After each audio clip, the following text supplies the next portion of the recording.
May rason, kaya dapat hindi natin ikumpara yung sarili natin sa iba. Kaya tara, samahan niyo ako magluto ng chow pan.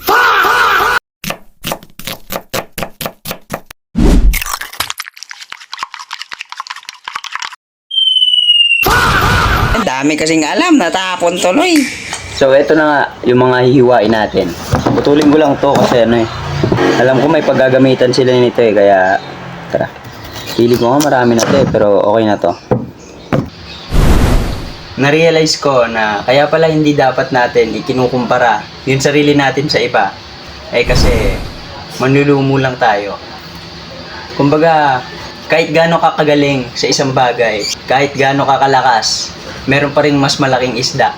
Instead of comparing ourselves sa ibang tao, siguro mas maganda kung yung energy na nasasayang sa pagkumpara natin sa iba, ginagamit natin sa mabuting paraan. Sa mga bagay na makakapagpaunlad sa sarili niyo, putik na to. Kung gusto mo maging fit, mag-exercise ka, yung mga ganung bagay ba? Instead of comparing yourself with others, mag-focus tayo kung paano natin papaunlarin yung sarili natin. Kaya ako nasasabi yon kasi I myself, kinukumpara ko yung sarili ko sa iba. Ang hypocrite kasi sinasabihan ko kayo na ganito, huwag niyo ikumpara yung sarili niyo sa iba, pero ako mismo kinukumpara ko yung sarili ko sa iba. That's life May mga bagay talaga na sabi natin sa ibang tao pero hindi natin ma-apply sa sarili natin. Nung nakaraan kasi, kinumpara ko yung sarili ko sa iba. Ang tagal ko na binubuo yung pangarap ko. Tapos nahihirapan ako. Tapos sa iba parang basic lang. Ang iniisip ko yon, nanlumo ako. And na-realize ko na may mga tao talaga na magaling sa mga bagay-bagay.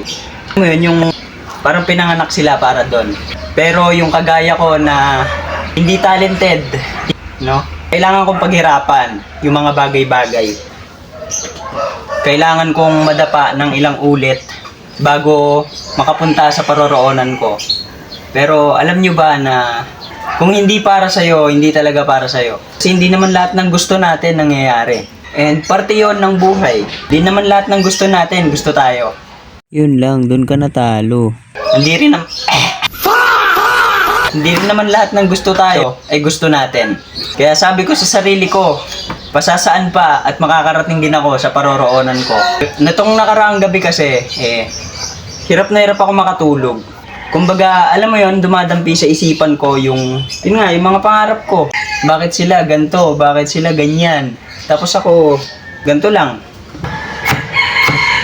At doon pumasok sa isipan ko yung kasabihan na you can control the wind, but you can set the sail. So, ibig sabihin nun, bakit ko sasayangin yung oras ko sa pag-isip ng mga bagay na hindi ko naman kontrolado? Kung pwede naman akong mag-focus sa bagay na kaya kong gawin at mga bagay na kaya kong kontrolin, na kahit anong gawin mo, mapupunta ka sa kung ano yung para sa'yo. Tara, luto tayo. So, tara, lutuin na natin tong chow pan Tux Edition. Babatiin pala muna natin.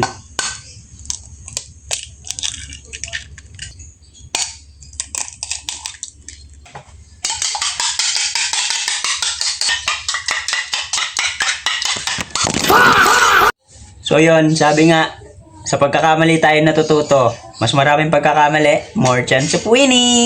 Ano natin gagawin is piprituin natin to, pero konti lang. Bilis lang natin to lulutuin. Ayan bawang, sibuyas. Halu-haluin lang natin.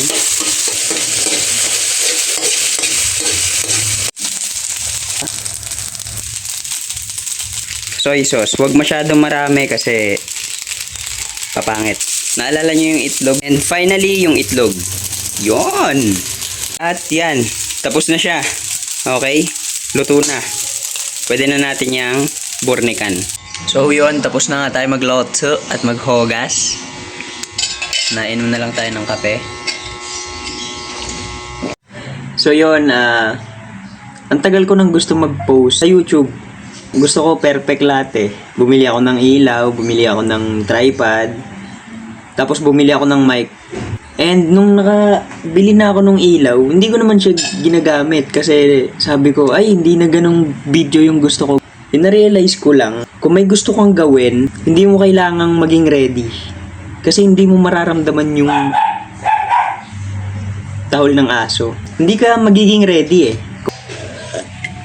Ang dami ko na namang ebas. Tapos mag-exercise tayo. Ang hit natin ngayon is try ko tatry ko maka 100 na pull-ups. Kasi kahapon na kasi kwenta lang tayo. Pero ngayon tatry ko maging 100 yung pull-ups para tignan ko yung lakas ko. Pero kung hindi ko man kaya, hindi ko pipilitin. Know your limits. Limits. Ika nga. Yan o. Gagi, dilaw ng ngipin ko. Sorry. Chin up pala gagawin ko ngayon, hindi pull-ups. At bago nga ang lahat, ito ang ating verse of the day. Sabi sa Proverbs 16 verse 3, "Commit to the Lord whatever you do, and He will establish your plans." Sinabi dito na bago mo pa man gawin yung mga bagay na gusto mong gawin, ay ipagkatiwala mo muna sa Diyos ang lahat. Hindi nito mapapadali ang mga bagay-bagay, pero ito ang paraan natin para sabihin sa Diyos na ipinagkakatiwala ko sa iyo ang gawaing ito. Dahil kapag inuna natin ng Diyos, ay mas magiging klaro at magkakaroon tayo ng direksyon at katiyakan na kahit anong problema ang ating pagdaanan, nandyan lang ang Diyos sa tabi mo. So, after a few weeks of exercise, ito na yung itsura ng back natin. So, puro pull-ups lang yan, tsaka chin-up. Push-ups din, tapos ayun na. At kung umabot ka nga sa parte na to, pwede ka bang mag-comment sa baba na pogi ako?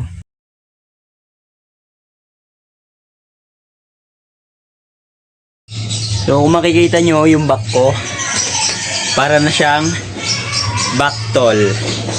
Tara, damit na tayo ulit, baka kabagin ako. Ito alam ko pang 30 reps ko na to Kaso hindi talaga kaya ng katawan natin, masakit pa rin talaga. And kailangan natin ng marami pang pahinga. It turns out, masakit pala buong katawan ko. Alam nyo ba na sobrang gulo ng isipan ko? Kumbaga, sa sobrang talino ko kung ano-ano yung mga bagay na naiisip ko. Halimbawa, may gusto akong gawin. Ginawa ko na yon.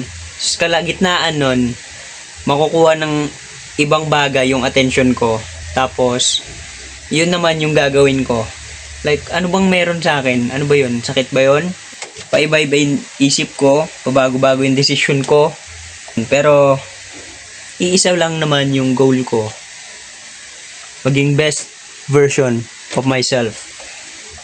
So, dito araw-araw, sinusulat ko yung mga ideas ko. Ito. Dami ko nang nasulat. Ayan, mga plano, mga achievements, mga gusto kong mangyari, mga takot ko sa buhay, mga goals, at syempre yung bagay na pinaka gusto ko sa lahat. Ayan, nababasa nyo ba? 100,000 subscribers. Tuks. Alam ko hindi magiging madali itong journey na to. Pero I'm willing to risk it all kasi doon naman tayo nag-grow.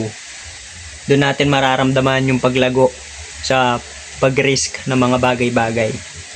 Tsaka wala rin namang mawawala sa akin. Pero alam nyo ba, may mga bagay akong pinagsisisihan. At yun na yung consistent. Dami kong bagay na gustong mangyari pero hindi ko ginagalawan. Madami akong gustong gawin pero tinatamad ako. Hipokrito nga, sabi ng iba. Kasi yung mga bagay na gusto ko, ayaw kong gawan ng paraan. Yung ayaw kong gawin ng iba, ginagawa ko. Diba ang kulit? Ewan ko. Parte yun, siguro parte yun ng pagiging tao ko.